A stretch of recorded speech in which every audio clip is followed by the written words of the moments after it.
Titulado Peleemos con el gigante, y vamos a leer en el primer libro de Samuel, en el capítulo 17, desde el verso 20 hasta el verso 30. Primer libro de Samuel, capítulo 17, desde el verso 20 hasta el verso 30. Dice, hermanos, así en la escritura: se levantó pues David de mañana, y dejando las ovejas al cuidado de un guarda, se fue con su carga como Isaí le había mandado. Y llegó al campamento cuando el ejército salía en orden de batalla y daba el grito de combate. Y se pusieron en orden de batalla Israel y los filisteos, ejército frente a ejército. Entonces David dejó su carga en mano del que guardaba el bagaje y corrió al ejército, y cuando llegó, preguntó por sus hermanos si estaban bien. Mientras él hablaba con ellos, he aquí que aquel paladín que se ponía en medio de los dos campamentos, que se llamaba Goliat, el filisteo de Gat, salió de entre las filas de los filisteos y habló las mismas palabras, y las oyó David. Y todos los varones de Israel que veían a aquel hombre huían de su presencia y tenían gran temor. Y cada uno de los de Israel decía: ¿no habéis visto a aquel hombre que ha salido? Él se adelanta para provocar a Israel. Al que le venciere, el rey le enriquecerá con grandes riquezas, y le dará a su hija, y eximirá de tributos a la casa de su padre en Israel. Entonces habló David a los que estaban junto a él, diciendo: ¿qué harán al hombre que venciere a este filisteo y quitare el oprobio de Israel? Porque ¿quién es este filisteo incircunciso para que provoque a los escuadrones del Dios viviente? Y el pueblo le respondió las mismas palabras, diciendo: así se hará al hombre que le venciere. Y oyéndole hablar Eliab, su hermano mayor, con aquellos hombres, se encendió en ira contra David y dijo: ¿para qué has descendido acá? ¿Y a quién has dejado aquellas pocas ovejas en el desierto? Yo conozco tu soberbia y la malicia de tu corazón, que para ver la batalla has venido. David respondió: ¿qué he hecho yo ahora? ¿No es esto mero hablar? Y apartándose de él hacia otros, preguntó de igual manera, y le dio el pueblo la misma respuesta que antes. Pueden sentarse, hermanos. Peleamos con el gigante.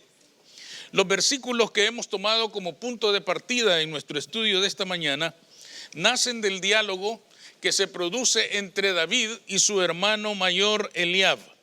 Si ustedes se fijaron en la lectura, David ha sido enviado por su padre para que se asegurara de que sus hermanos que estaban en el frente de guerra estuvieran bien, que estuvieran sanos, que no estuvieran heridos, que no les hubiera pasado nada. Además, ustedes lo leyeron, también le ha mandado alimentos y comida para que le lleve a sus hermanos que están en el frente de la batalla. El joven obedece la orden de su padre, y cuando llega hasta allá, se da cuenta, hermanos, y tiene que contemplar con sus ojos al ejército de Israel totalmente atemorizado. Dice que todos huían del gigante. En cuanto lo veían, Goliat los desafiaba y todos huían de él, llenos de miedo, llenos de terror. Nadie se atrevía a enfrentarlo, a pesar de que el rey había ofrecido dos grandes favores a todo el que, a cualquiera que le venciere. Le iba a dar grandes riquezas y le iba a dar a su hija para que se casara con él. ¿Quién sabe cuál de las dos cosas le gustó más a David? Pero a él le llamó mucho la atención la oferta del rey. El rey había hecho este ofrecimiento quizá en un acto desesperado de que apareciera alguien y dijera: yo voy a pelear con él. Pero no aparecía por ninguna parte. Al llegar David entonces con sus hermanos, sucede algo muy interesante que a nosotros nos deja, por lo menos en esta mañana, dos grandes enseñanzas. Primero, La malicia desata grandes conflictos entre hermanos. David, hermanos, preguntaba entusiasmado sobre qué le darían al que venciera al gigante. Cuando él escuchó de las cosas que le iban a dar al que lo venciera, él se interesó y comenzó a preguntar, ¿es cierto eso? ¿Le van a dar todo esto al que lo venza? ¿Le van a dar todas esas cosas al que gane? Sin embargo, su hermano Eliab, el mayor, lo oye hablar con la gente e inmediatamente le reclama, enojado, casi con furia, y le dice a David, ¿qué estás haciendo aquí? ¿Con quién has dejado las ovejas de mi padre? Irresponsable. Y le dice, yo conozco la malicia de tu corazón, que para ver la batalla has venido, lo dice en el verso 28. Le dice que conoce la soberbia y la malicia del corazón de David. Pero fíjense qué interesante es esto. Investigando la palabra malicia, una persona maliciosa es aquella que cree saber lo que otra persona está pensando. Que quiere decir que el malicioso no era David, era Eliab. Porque él creía saber lo que su hermano estaba pensando. Él creía saber que su hermano había venido, fíjense qué equivocado estaba, para ver la batalla. Le dice, para ver la batalla ha venido. ¿Y cuál batalla si todos estaban escondidos? ¿Cuál guerra si todos estaban escondidos? Ha venido a vernos pelear, a vernos vencer. ¿A vencer a quién si no vencían ni el miedo? Menos iban a vencer al gigante. Quiere decir, hermanos, que el malicioso era Eliab. Y cuando la malicia nace entre dos hermanos, todo se arruina, todo se echa a perder y comienzan a pelear entre ellos. David simplemente le dice, ¿qué he dicho yo ahora? Parece ser uno de esos hijos adolescentes que los papás los regañan por todo. Están comiendo en la mañana y le dice, pásame el jugo de naranja, y en el camino va tirando todo hasta que lo alcanza. El papá lo regaña y le dice, ¿y qué hice hoy? Porque para él no ha hecho nada.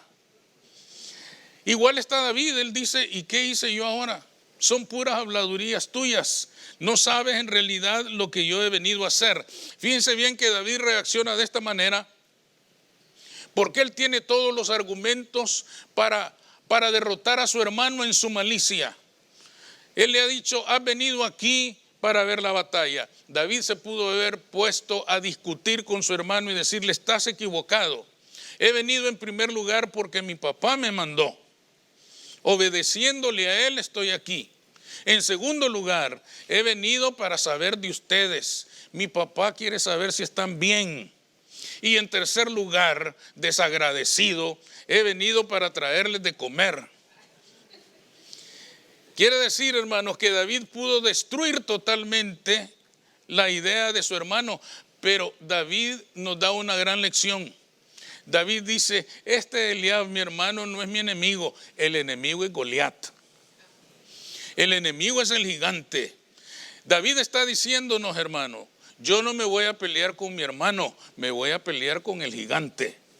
A este es al que hay que vencer.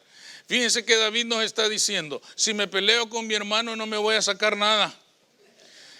Pero si me peleo con el gigante, no voy a pagar impuestos y me voy a casar con la hija del rey. Como ya dijimos, quién sabe qué es lo que más le gustaba. Pero las dos cosas estaban bien. De manera que él dice, ¿para qué pierdo mi tiempo peleándome con Eliab? Él no es mi enemigo. Pelearme con él no me va a dejar nada bueno. Pero si derroto al gigante, entonces sí. Voy a derrotar al enemigo de Israel y me voy a sacar el beneficio de todo lo que el rey me va a conceder por aquella victoria. La gran lección que nos deja este muchacho entonces es que en vez de pelearse con el hermano hay que preguntar ¿dónde está el gigante? ¿Dónde está el enemigo? ¿Dónde está aquel a quien hay que vencer? Es importante esto para nosotros, hermanos, porque muchas veces nos ocurre algo muy parecido. Nos peleamos unos con otros, mientras el gigante se ríe de nosotros. Mientras el enemigo de nuestras almas se burla de nosotros. ¿Quién no ha visto, hermanos, cuando dos muchachos están discutiéndose ya a punto de pelearse? Y viene otro más grande que ellos y empuja a uno, le cae encima al otro y se empezaron a dar. Y el otro se sienta a reírse, a aplaudirse porque los otros dos están dando con todo. Lo mismo hace el enemigo. Echa a pelear a los hermanos y se sienta a disfrutar la pelea. Y se sienta a disfrutar la enemistad. Y se sienta a disfrutar el corazón que produce rencores, odios, enemistades, disensiones, rencores y tantas emociones destructivas que puede albergar el corazón humano. A veces, hermanos, cuando una vez que hemos caído en esa trampa de enfrentarnos unos con otros, comenzamos a ser maliciosos. Ya sabemos lo que es ser malicioso. Vemos a dos hermanas que están allá y una se le acerca a la otra y le dice algo al oído y maliciosamente decimos, ya me están comiendo vivo. Creemos saber lo que están pensando, cuando en realidad quizás le está preguntando, ¿y van a haber pupusas ahora? Nada que ver con nosotros, pero la malicia provoca que nosotros nos llenemos anticipadamente de enojo contra el otro y en cuanto la tengamos cerca le vamos a reclamar o le vamos a decir algo, quién sabe qué va a pasar. La guerra ha comenzado y el enemigo se ríe, el enemigo encantado. Mientras nosotros nos peleamos, mientras nosotros nos discutimos, en vez de pelearnos entre nosotros, deberíamos luchar todos contra el gigante hasta vencerlo. Porque entonces sí nos vamos a sacar algo. Si nos peleamos entre nosotros, nada bueno va a salir de ahí. Si nos peleamos entre nosotros, de ahí solo va a salir sufrimiento, dolor, pena, enemistad, tristeza, frustración, amargura. Pero si derrotamos al gigante, vamos a tener victoria en el nombre de Jesucristo. Vamos a tener victoria que celebrar. Vamos a ganar en unidad, en hermandad, en fortaleza como pueblo de Dios. ¿Qué nos ganamos de pelear entre nosotros? Absolutamente nada. Pero el rey sí ha ofrecido un premio. El rey dice: al que venciere, le daré que se siente conmigo en mi trono, así como yo me he sentado junto con el Padre. Hay una promesa del rey, de reyes y señor de señores: al que venciere, al que logre derrotar al enemigo, no a su hermano. El que derrota a su hermano no se va a sacar nada, pero el que derrota al enemigo, ese se va a sentar junto con el Señor en el trono de su gloria. Busquemos al gigante porque Él es nuestro enemigo. No nos dejemos engañar. Nuestro hermano no es el enemigo. El enemigo está detrás de él o de ella. El enemigo está quizá no detrás de él o de ella, sino detrás de mi corazón. Donde yo, por causa de la malicia, he comenzado a desarrollar un rencor, un resentimiento, un odio hacia otra persona, a veces maliciosamente, sin que tenga nada que ver. Por lo tanto, hermanos, debemos de cuidarnos. No dejemos que nuestro corazón caiga en la trampa. Nosotros tenemos todos un solo enemigo. Nosotros no debemos ser enemigos. Nosotros deberíamos ser hermanos en Cristo Jesús. En segundo lugar, este pasaje nos enseña que la guerra es la actividad más empobrecedora que existe. Israel, hermanos, inició una guerra con los filisteos y a partir de aquel momento todo se dedicó a la guerra. Por eso ven ustedes a David, como es el menor y no podía ir a pelear, pues él se ha quedado cuidando las pocas ovejas de su padre. Pero sus hermanos en edad de pelear, todos están en el frente. Todos los hombres se iban a la guerra, todos los hombres se iban a pelear. Y entonces los cultivos quedaban desatendidos, los animales quedaban desatendidos y el hambre comenzaba a llenar la tierra. Cuando había guerra en aquellos tiempos, había automáticamente hambre. Era algo terrible. ¿Por qué había hambre? Porque todos los recursos de la nación se entregaban a la guerra. Si ustedes hacen una comparación, algo muy similar sucede hoy en día. Hacer una guerra cuesta millones de dólares hoy en día. En cualquier parte donde haya una guerra, se están consumiendo cantidades inimaginables de recursos que podían servir para construir escuelas, hospitales, para mejorar la educación, para tantas otras cosas. Pero la guerra es empobrecedora. Pero lo más terrible es que no solo empobrece materialmente, empobrece interiormente. Empobrece el alma del ser humano. Empobrece al ser humano en todas sus áreas.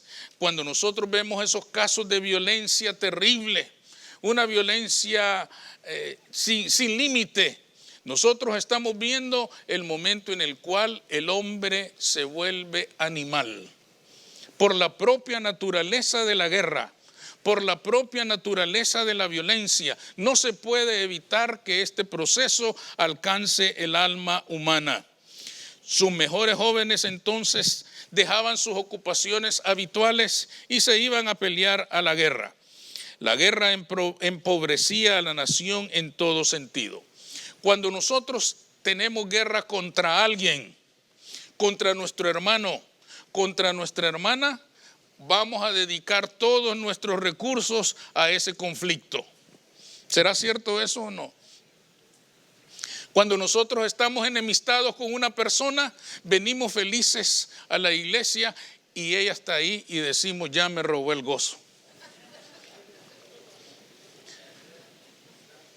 ¿Por qué? Porque simplemente estamos en guerra. Porque en cuanto vemos al enemigo, el mundo se viene abajo. Y nos llena el rencor, el enojo, la ira, la venganza, el deseo de dañar al enemigo. La guerra daña interiormente. La guerra nos deshumaniza interiormente. Y por eso, hermanos, no es extraño que ustedes alguna vez le hayan dicho, Señor, que llueva fuego sobre este hermano. Yo creo que es más común de lo que ustedes creen. Que esa oración se levante con todo fervor al Todopoderoso. A ver si nos responde. ¿Quién sabe? A lo mejor. ¿Por qué? Porque el corazón humano fácilmente se llena de todas esas penas y de todos esos dolores. Toda la fuerza que podríamos nosotros usar para extender el reino de Dios. Toda la fuerza que podríamos usar para amar, para expresar afectos positivos a los demás. Toda la fuerza que nosotros podríamos usar para servir a nuestro prójimo, la vamos a utilizar en la guerra, en la confrontación, en el odio, en el rencor, en el resentimiento, en la venganza. Sin darnos cuenta, nos vamos quedando vacíos de todo lo bueno que pudo haber en nuestra alma y nos vamos llenando de todas esas emociones que nos van dejando en la miseria interior. No nos damos cuenta, hermanos, que detrás de nuestro hermano o de nuestra hermana está el enemigo. O como ya dije, quizá no detrás de él ni de ella, sino detrás de mí, que me he dejado envenenar mi propio corazón con relación a otra persona por cualquier circunstancia que se haya presentado. El enemigo nos ha engañado y nos ha puesto a pelear los unos con los otros. Y estamos dando el espectáculo. Y él está sentado en primera fila, disfrutando de la pelea. Y nosotros sí nos damos duro de verdad. No como los campeones de box de este tiempo, que se pasan corriendo del enemigo toda la pelea y después cobran $100 millones. Nosotros no cobramos nada, pero nos damos hasta con la cubeta. Nosotros sí nos damos duro. ¿Y quién se ríe? El enemigo feliz, el enemigo encantado. Y nosotros cada vez más sufriendo los dolores y la pena de una guerra inútil, de una guerra que no nos va a llevar a ninguna parte, de una guerra que no nos va a traer ningún beneficio. Este pasaje es importantísimo para nosotros, porque nos está diciendo, hermanos, encaucemos nuestras energías en atacar al único enemigo, al enemigo universal de todos nosotros, pero no nos peleemos entre nosotros porque nada bueno va a salir de ahí. Amén. Busquemos al gigante, a él hay que vencer, a él hay que derrotar y entonces la paz lo llenará todo. Vamos a orar.